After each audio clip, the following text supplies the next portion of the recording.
From the beautiful Finger Lakes region of upstate New York, this is the Dental Lighthouse Podcast. We take questions from anyone in the dental profession and discuss what it takes to win not only in dentistry, but in life. Business, leadership, relationships, parenting, health and wellness, money management, nothing is off limits on the Dental Lighthouse Podcast. I'm Jason Tenori, your host, and have over 20 years of experience to pull from. Learn from my mistakes and let me help you collapse time so you can become the best version of yourself.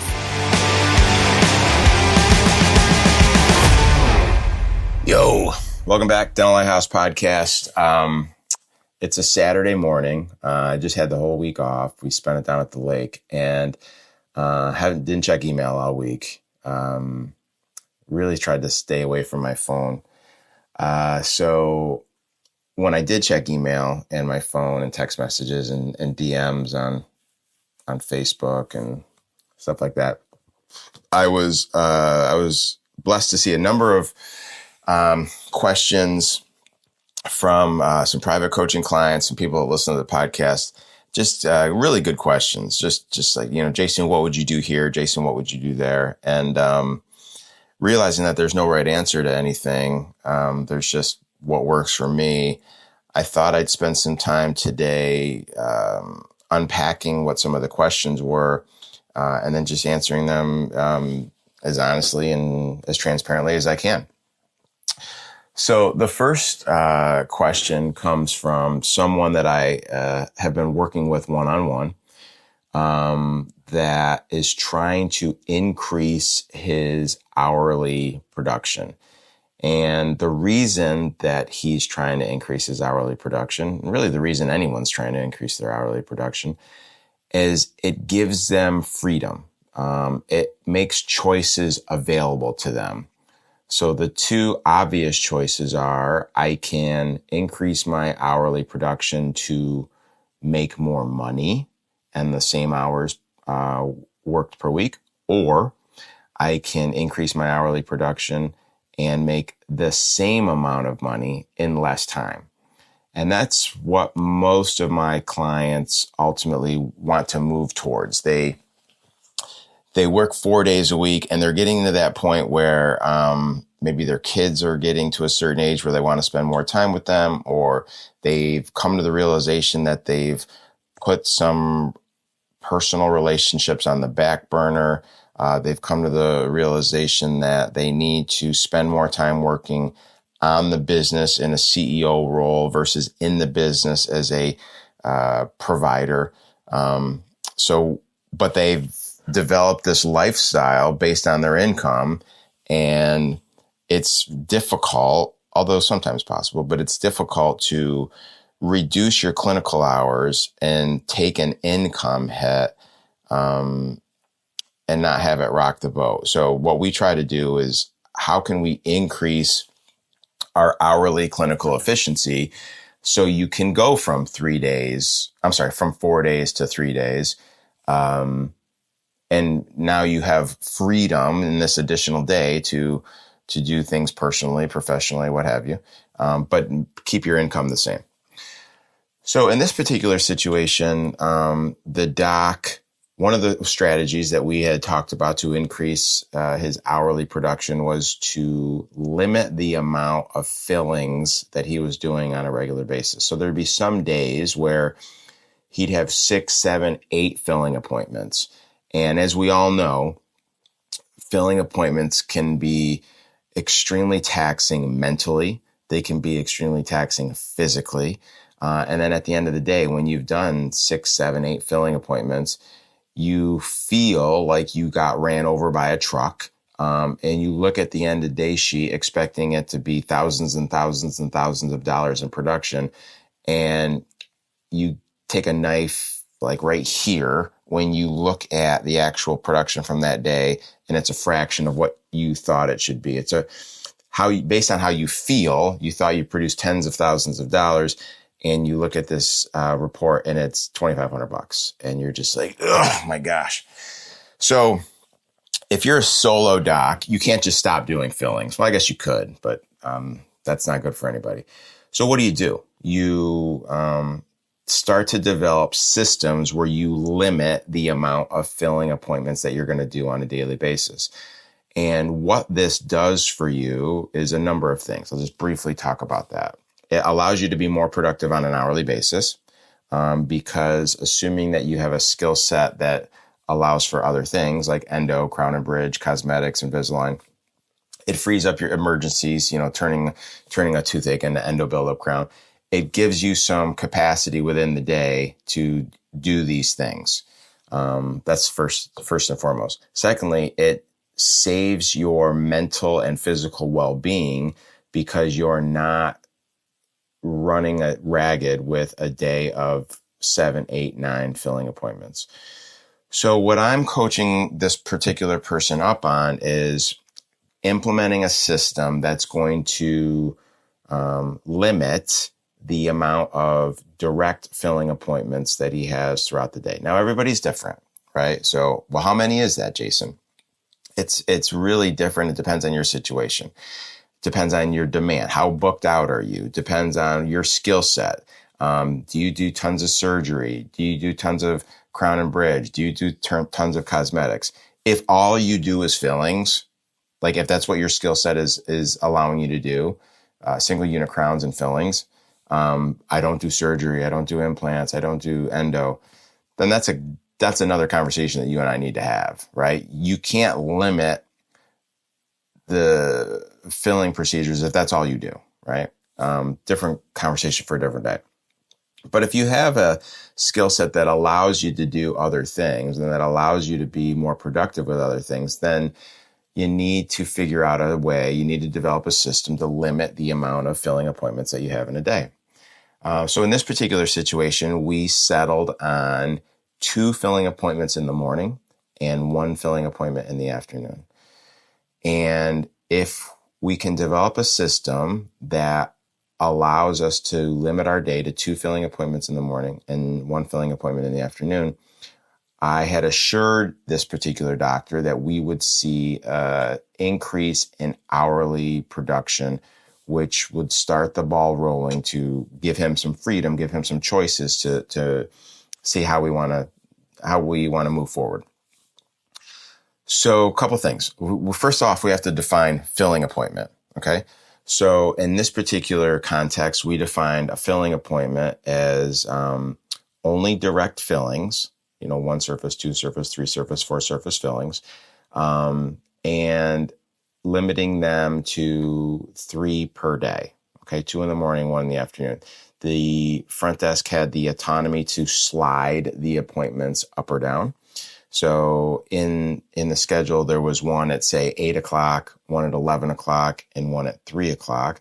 But if the patient had to come in earlier, you could take that 3 o'clock appointment and slide it up to 2. So that was kind of the framework here. And the fear that I always get from docs and staff is, well, what if I can't fill the other things with crowns and surgery and more productive stuff? So depending on your comfort level, we would always set up a parameter that if you get to 48 hours before this particular scheduled day, and it's not filled, then you can fill it with whatever you want, or you can fill it with more restorative. You can fill it with other things. So that was the system that we had implemented with this guy. And that's a system that I've used personally. It's a system that I've used with a lot of my own associates that are looking to become either more productive or that are looking to get a reprieve from the mental and physical taxation of fillings all day. The system works, just like all systems work when there's checks and balances and accountabilities set up.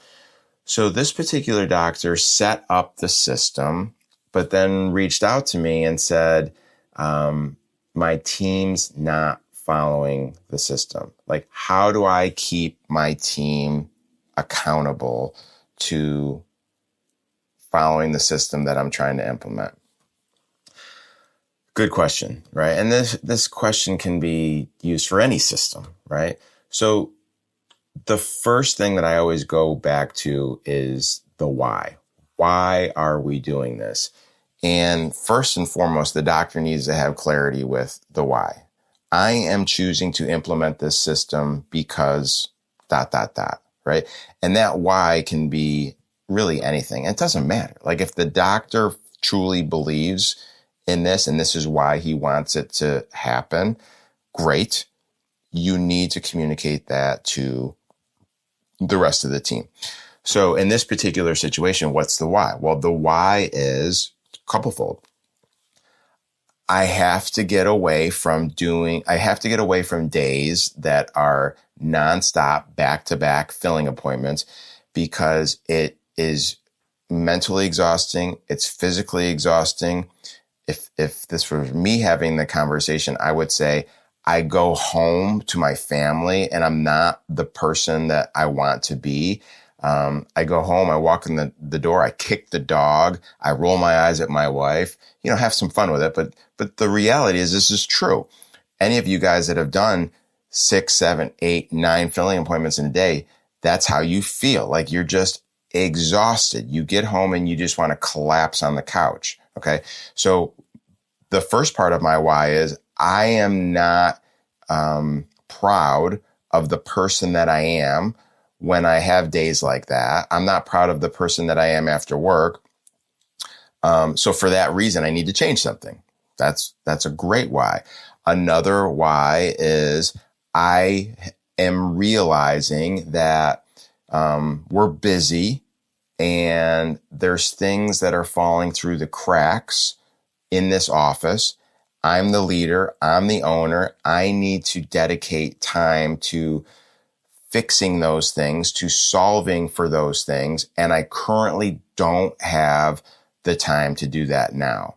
So if I can figure out a way to become a little bit more efficient on an hourly basis or a daily basis, then it'll buy me a half day per week, 3/4 of a day per week, a full day per week to really spend time working on the business and ultimately getting something in place that is better for everyone involved. That's a good why. Again, you could, whatever, another great why would be my patients are not getting the best version of me when they're the 4th or 5th or 6th restorative appointment in that day. And I'm doing dentistry that I'm not 100% proud of. And that's not good. Like that goes against everything that I stand for. So I have the ability to change that. And that's what I'm going to do. So those are 3 simple whys I just came up with off the top of my head. You have to figure out what your why is. The worst thing ever is to implement a system and just tell your team, do it or else. Do it because I said so. I'm being a little over the top here, but you know what I mean? Like if you don't share with your team why you're doing something, it's going to be extremely difficult to keep them accountable. So again, that's the first thing. If you do a great job of communicating the why, then everything else seems to fall into place. But in this particular example, let's assume that he shared 1 or 2 or 3 of his whys, and let's assume that the system is still not being followed. What else can this person do? Well, you set up a system of checks and balances through, in our organization, checklists. So in this particular situation, I'm going to just creating a fictitious example. Let's say that we have limited the restorative appointments or filling appointments to 2 a.m, 1 p.m. And let's say you've been crystal clear with the team that these appointments can be moved up and down, and they are not to be added to unless you are within a 48-hour window. So whenever Mrs. Jones gets to the front desk and 14 MO is just diagnosed out of hygiene, you find her the first filling appointment that's available. And that may be 3, 4, 5 weeks out. Because you've already scheduled 3 restorative appointments for the next 3, 4, 5 weeks, right? Mrs. Jones, our next available appointment to schedule this filling with Dr. X is in 4 weeks at 8 a.m. I'm going to put you in that spot. If I get a cancellation, I will call you and I will move you up. It is what it is, right? So that's part of the system. The other part of the system from a checks and balances perspective is the doctor should be looking at the schedule 3 days ahead and 1 week ahead. And again, whatever timeline fits the whatever you're trying to do here. But I would be looking at the schedule 1 week ahead and making sure that there's no more than 3 restorative appointments scheduled. And if there is, then I'm walking right up to the front desk, having a minute meeting. You guys know how I feel about minute meetings, and saying, hey, Sally, I'm going over my schedule for a week from now, and I see that there's 5 restorative appointments. Do you not understand why we limit it to 3? Were you unaware that we are limiting it to 3? You're asking these questions from a position of curiosity and empathy because you don't want to assume that she's trying to manipulate you. You want to assume that she's trying her best and there was an error in understanding. She didn't quite understand the system. She didn't quite understand the why. Whatever it is, what an opportunity for you to over-communicate this now. So at your end of day, you're looking out a week. And at your end of day, I'm looking out, say, 2 days or 3 days.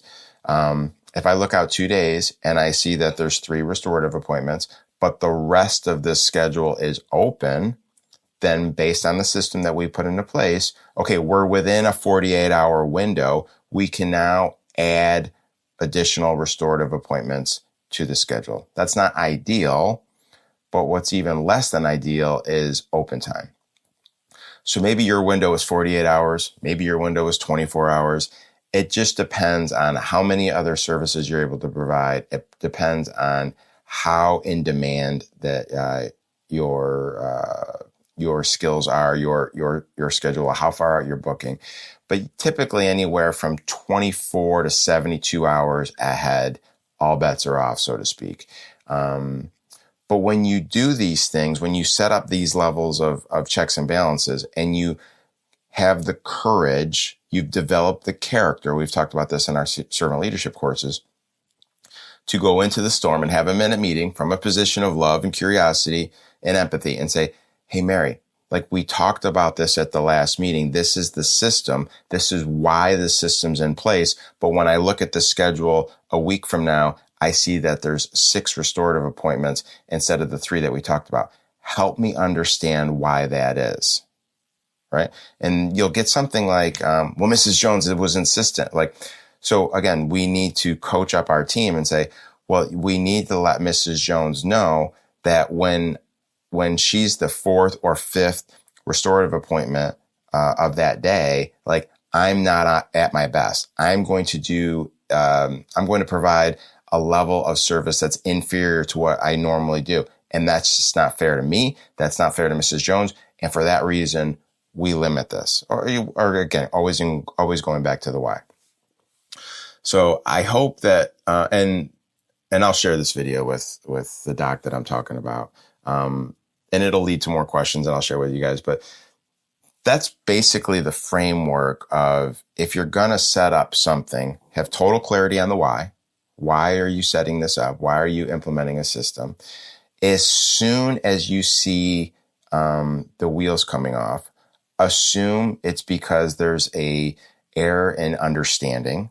Assume that the team that you have wants to do the best that they possibly can. Okay. So if you have a team that wants to do the best they possibly can, that fully understands the why, and they're still making the mistake, then it was an error in understanding. You, as the leader, failed to communicate the why, failed to communicate the system clearly enough, which is okay. We're all human. What an opportunity to now coach this person up and say, hey, on my end of day checklist, I'm supposed to look at the schedule a week out. I did. I saw these problems. Help me understand, what's occurring here. Help me understand what you don't quite understand, because I want to get this cleared up, so we can move forward. And then you can ultimately do what is in the best interest of the office, best interest of me, best interest of the patients. So, all right, guys, good stuff. I'm going to go through a few more of these. I'll probably create a few more videos today. But I appreciate you listening. And as always, don't hesitate to reach out. with your questions, concerns. We'll have to do another live recording here soon, but love you guys. Talk soon. Thank you. That wraps up another episode of the Dental Lighthouse Podcast. You have a choice today. Choose to be a lighthouse. Lighthouses are powerful and steadfast. They are beacons of light for others to reference when life gets turbulent. Go out into the world today and become a lighthouse for someone. Give more than you get. True joy comes from serving others. Start today. I'm Jason Tenori, your host. Thank you for listening to the Dental Lighthouse Podcast. For more information, podcast show notes, or links to anything that we have discussed today, please check out our website, thedentallighthouse.com. We would love to hear from you. If you would like to get on the show, please email us at podcast@thedentallighthouse.com.